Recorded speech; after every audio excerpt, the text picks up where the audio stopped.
So Shaz, here we are, finally at the arrival of Hong Kong and Beyond, episode 1. How do you feel? I feel good. I don't feel nervous at all. No? No, I feel good. I feel good too. Like I feel like kind of invincible. Feel pretty good. And I'm not scared at all. I just feel kind of invincible. Me too. I got a very positive attitude about this. Good, me too. Yeah. So, without further ado, here is the first episode. We hope you guys enjoy this. We have a lot in store for you, and it's going to be a lot of fun.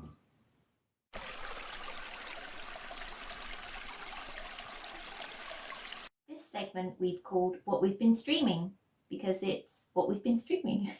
Yes, across many different platforms such as Netflix, Prime, even YouTube. So, first up this time we have From Zero to Hero, which was a very powerful sports drama. Yeah, it stars Sandra, doesn't it? Mm-hmm. Yes, and it's a true story, this one, and it was also Hong Kong's submission for the Academy Awards. It was a 2021 film, and the director, Jimmy Yan, he did a tremendous effort with this film. It's a really good drama in it. It's not too over the top, and you've got 3 different actors playing the young boy that's her son. That he's born with like physical handicaps, and what's it called, that illness? Was it cerebral palsy? Yeah, cerebral palsy, and they tell the mum, Sandra, that he will never walk again. And Dad's played by Chin Soo Ho, who is also really good in this. But as he grows up, he has to run away from the other kids that pick on him. And during one of these events, the coach for a team that they said he's too young for spots him, and that's played by Julian Chung, and he's fantastic in this as well, isn't he? We've really grown to like him. This is a massive recommendation for us. It shows him from like child, growing all the way up to manhood, going into the Olympics. Great film. What else we've been streaming, Shaz? Saul Goodman. That's right, guys. We're big fans of Better Call Saul, and we're currently working our way through season 6, and it's fantastic. Bob Odenkirk and Rhea Seehorn, they're fantastic. They knock it out of the ballpark. They're brilliant in it.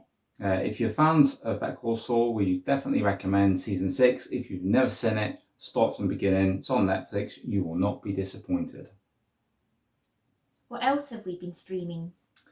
Well, staying with Netflix, we've been watching Love, Death and Robots, which is animated shorts, sci-fi stories, a little bit strange, a little bit weird. So if we've got any fans out there for things like The Outer Limits, so on and so forth, Black Mirror, you might like this.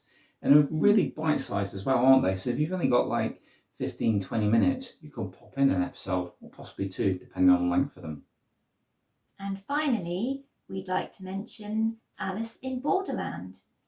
We covered Squid Game a while back, and once we finished that, we wanted to find something similar because we enjoyed it so much, and we came across this.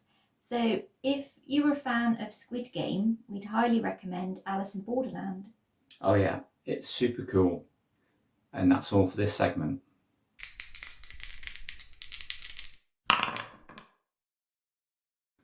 So now, to let you know about other media that we've consumed.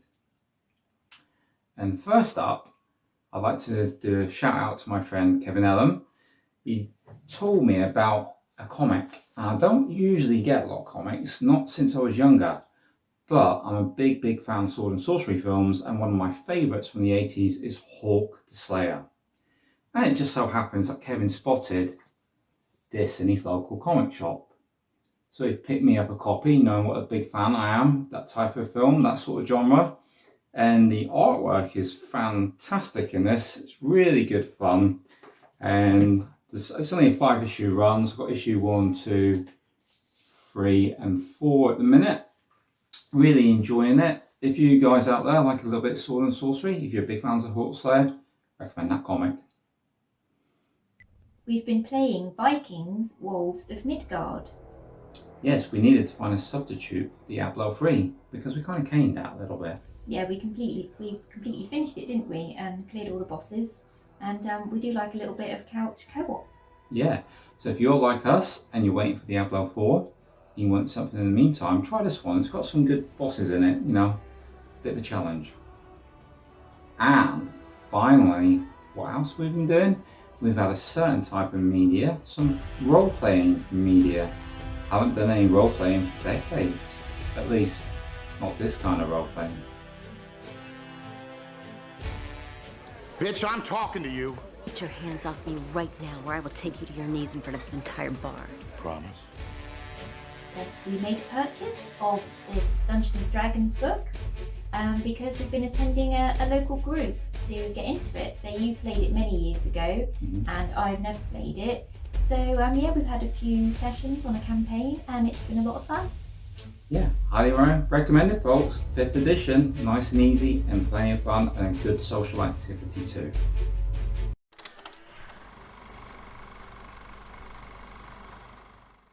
So this segment is our review spotlight, where we give you very bite-sized reviews on some films that we've been watching and gathering along the way. First up, Only Fools Fall in Love. From 1995, and this stars Sean Lau. Yes, and Jacqueline Wu. That's quite a good casting at this, actually. A lot of comedy in there. You know, there's influences from films like Rocky and Dragon Lord, Project A, that sort of thing. You know, so if you like those films, you might like this film a little bit. Sean Lau's brilliant, and the comedy in this, he's dressed up, looks a little bit like Elton John in I Wanna Kiss the Bride video. So this is a fun film. It's got warmth, it's got heart, it's got comedy, and there's definitely chemistry between the actors and actresses. And the Panorama Blu-ray, really good, really nice. And we both scored this one 8 out of 10.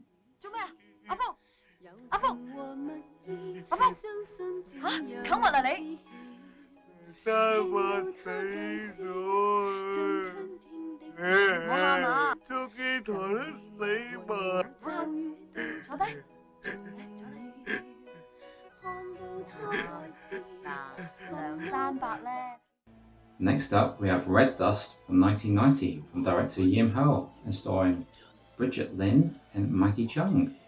This Taiwanese drama is really epic. It had 12 nominations and 8 wins at the Taiwanese Golden Horse Awards. So that tells you a little something about pedigree in this. Perhaps not as much your cup of tea as mine. No, I found it a little depressing, if I'm honest. But, you know, everyone to their own. I really did quite like this one.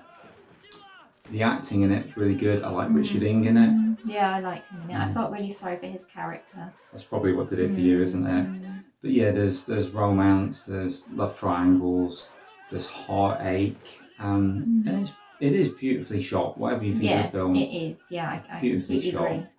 and it tells a good story. I scored this one 7 out of 10. I scored it 6.5.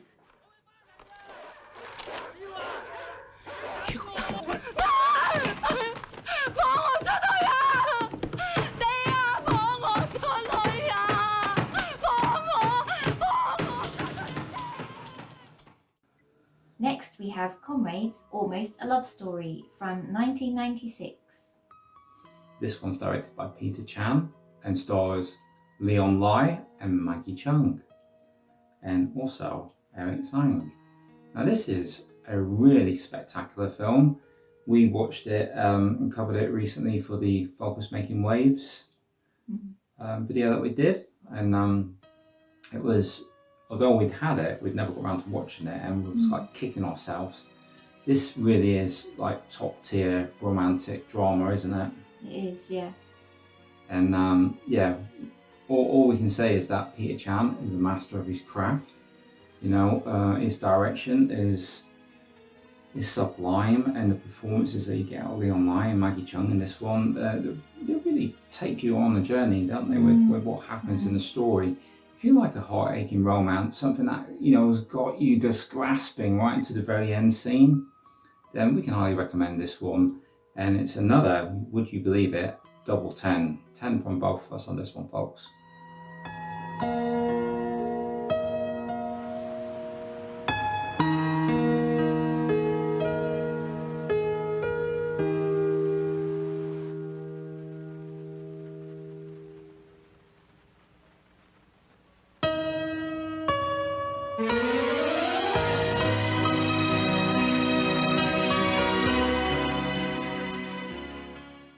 So, did you guys like Robotrix? Well, if you did, we have another recommendation for you. Guest in the House from director Jamie Look. And this one is a little bit different, a bit more of a comedy with a ghostly element to it. It stars Carol Chang, Nina Lee, Lawrence Chang, Derek Yee, and yeah, the shenanigans in this are quite amusing, aren't they? I found it hilarious. Yeah, It you really did. tickled me. Yeah, I like, we have a Taoist priest in there as well, trying to exorcise some ghost. Nina Lee is one of the ghosts. And the other actress, Joan Tong, who's with her, she was like a maid in life, and is a maid as a ghost. And yeah, there's some like hilarious scenes in this. And there's also a scene where Carol Chang sits in a bath that explodes, which I like. Yeah, okay, I'm that simple. But there's some really funny scenes where people are possessed, which is great. And there was also a scene where they're watching like a black and white Mr. Vampire sort of film, weren't they? Or Shang-Chi film. And we quite like that sort of connection, didn't we? Yeah, it was With good. some other films we like. Yeah, we looked that up. It's a 1936 film called Midnight Vampire. So those films started a lot sooner than we expected. Yeah, this one for me, solid 7.5 out of 10. I gave this 8 out of 10.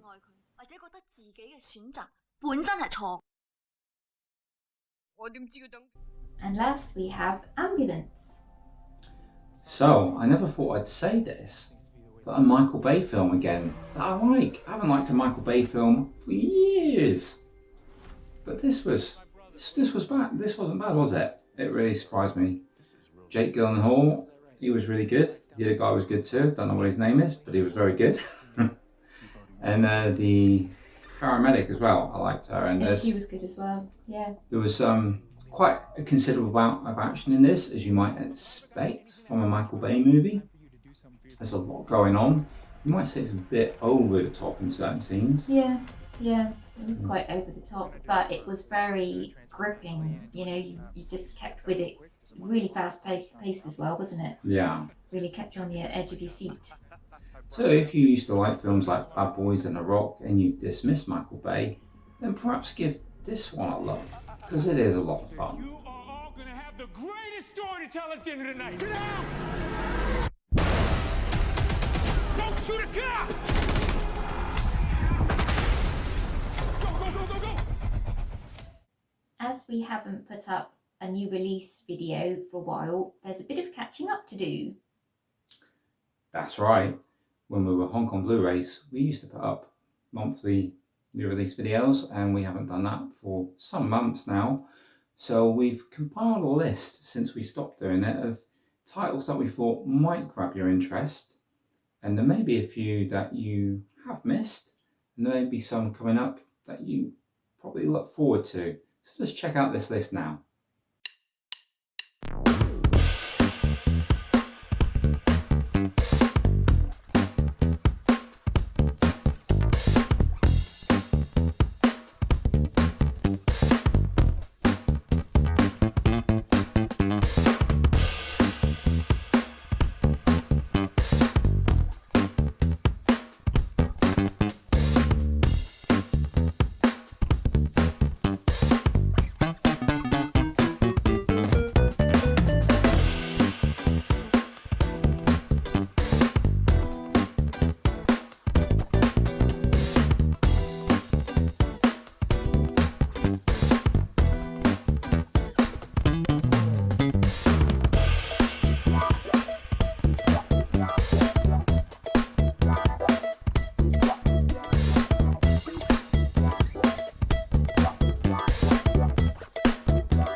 Shaz, who's the star of this episode? Sandra Ing from Zero to Hero. Yeah, that performance was a little extra special, wasn't it? It was. We love Sandra. We've seen her in many things over the years, mostly comedies, I'd say. But this, she was playing a really serious role as the mum of the lad with the cerebral palsy. And we just felt that her performance was outstanding, really, because, she was playing we felt a really realistic character, showing all the flaws, of someone in that position, what they might have. And we were just blown away by her in that film. 喂，跑快啲！阿媽同你衝過15秒。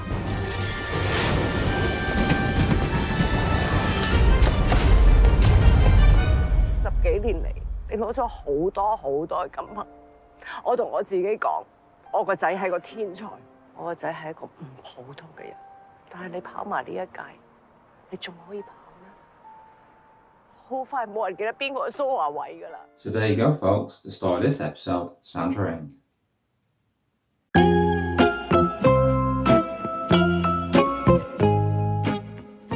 So this is my segment. This is Leon's director picks. So from each and every episode, I'm going to pick a director out that is mentioned within the episode, and we're going to look at some more of his films that we've seen and can recommend. So this episode, we're going with Peter Chan Ho-san. So Peter, you may remember, we covered on the Making Waves video when we watched Comrades Only a Love Story, which we mentioned in this episode.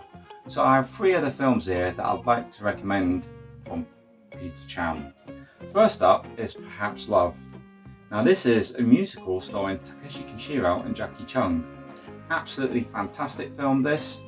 It's like a Hollywood musical, and the singing, the dancing, the cinematography, absolutely fantastic in that. Peter is a great director. He was born November 28th, 1962 in Hong Kong, and then when he was about 12 years old, he moved with his family to Thailand, so he speaks fluent Thai. He's had such an amazing career. He started off working as assistant director with John Woo on Hero Shed No Tears, and he also did some location work with Jackie Chan for films like Wheels on Meals. So, he's had a lot of experience to put into the films that he's done. Another one of his favourites of ours is The Warlords. Again, we got Takeshi Kinshiro in here, and we have Andy Lau and Jet Li. And this is a retelling of the Shaw Brothers film, Blood Brothers. Absolutely fantastic, really epic, really lavish. I really like that film. And also, we really like Wu Sha, which we have the Blu-ray of Dragon, which is the release of Wu Sha over here. A little bit edited, I believe, but Donnie Yen in this, Kara Wai, Jimmy Wang Yu, and again, Takeshi Kinshiro. So something of a muse for Peter Chan. So yeah, Peter Chan, the director of this episode.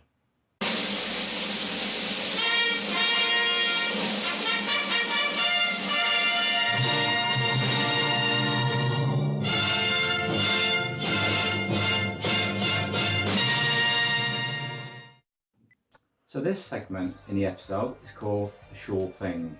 And within this segment, we will recommend to you a Shaw Brother film that we like each episode. So we're starting with Young Lovers on Flying Wheels from 1974. This stars and was directed by T. Lung. I believe it was his first film he directed. Yeah, that's pretty cool. I'm not sure if he directed any more, but this is a pretty fun, action-packed film. Yeah, lots of motorbikes in it and a few scraps. Yeah, against Lee Hoi Sang, of all people. And looks like T. Lung was getting bothered by a woman on the beach in one scene, if I remember rightly.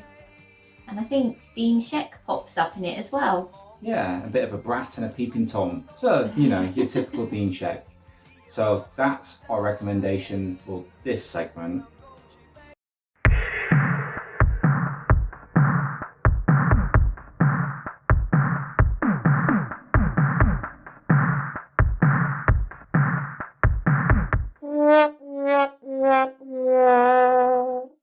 So this is my segment, a segment I'd like to call Shaz's Silly Subs. So for this episode, This is from Full Contact. And what I'd really like to know is, what exactly is Chow Yun-fat saying to Simon Yan? 估唔到你把聲喺電話入邊都咁性感嘅。你洗定個8月15等我啦。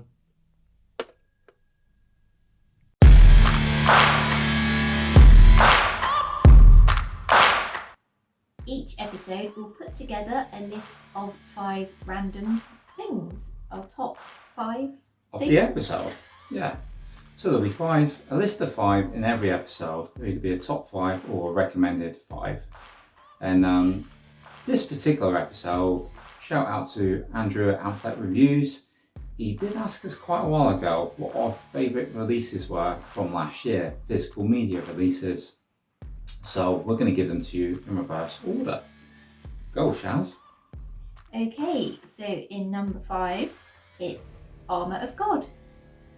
What can we say? Absolutely fantastic Jackie Chan film. Fantastic release from 88 Films. And I think this was the first Blue that the guys at Podcast on Fire did the commentary for. Okay. What more could you want? It's one of Jackie's best, and it's an incredible release. 4th place, Millionaires Express. Wow, Eureka really outdid themselves with this release. I mean, this is one of our favourite Hong Kong films ever. Samuel's fantastic in this. The disc though, the extras, you know, the different cuts put together. Yeah. I was really overwhelmed with this one. So Millionaires Express got our number 4 spot from last year. 3rd place, World of Wong Kar-wai. This was a heavy contender for the number 1 spot. It's a great release from Criterion. We know some people have like slight issues with the colour grading. I quite enjoyed it. You know, I thought this was a really lavish sort of box set, the way it unfolds. Yeah. There's a couple of things that, you know, I wasn't as keen on, like the pictures within the Yeah, that was a bit strange, I thought. It's a little bit strange. You can't really see the pictures. No, I but understand. but you know, that being said, all the extras on the disc and the films are of the highest quality. Yes. So that was our number 3 slot. 2nd place, Shore Scope Volume 1. Yes, absolutely incredible job, Arrow. You know, we really did love this, and you'll know why I didn't get the number 1 spot in a minute. But yeah, no, we really love this box set. Absolutely fantastic. Some really good films in there, and fantastic extras, and the presentation. Oh my god! Really nice. Can't wait for Volume 2. So in 1st place is Joseph Coe Cinematic Vengeance box set. Yes, this took the number 1 slot because you know, most of the films in it, well, we've seen some of the films before, but most of them we hadn't seen, and the ones that we had seen, we'd never seen anything like the quality that this came in. I think Eureka did an amazing job to restore these, like, you know, lesser known Taiwanese kung fu movies. It was a real treat that we both just didn't expect, and we've had so much joy with this, and we will continue on our Cinematic Vengeance showdown. You know, we still have a few to go. We still have a few to go. We will get around to that, but yeah, the extras, the commentaries, the films. Eureka did a stunning job with this, and it just stole the number 1 spot for us because it was so unexpected. And now for some feedback.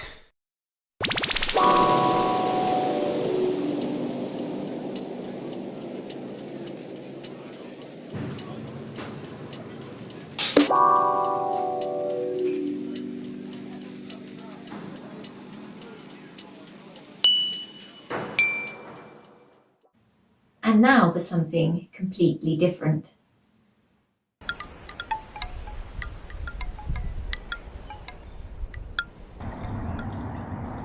Remember, folks, never shave a coconut. It will only end in disappointment.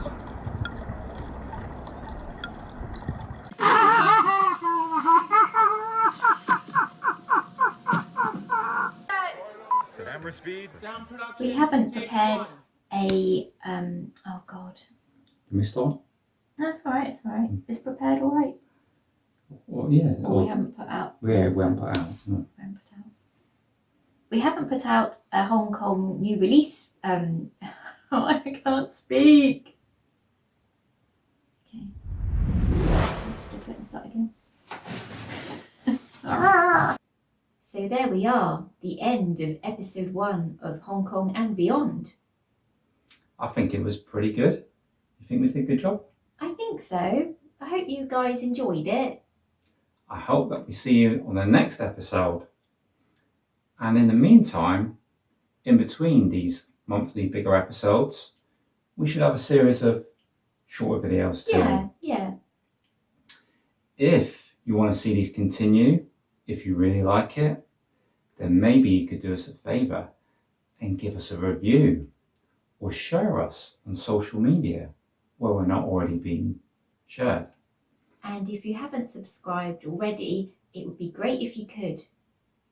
And also, if you hit the like button, that lets us know we're doing well.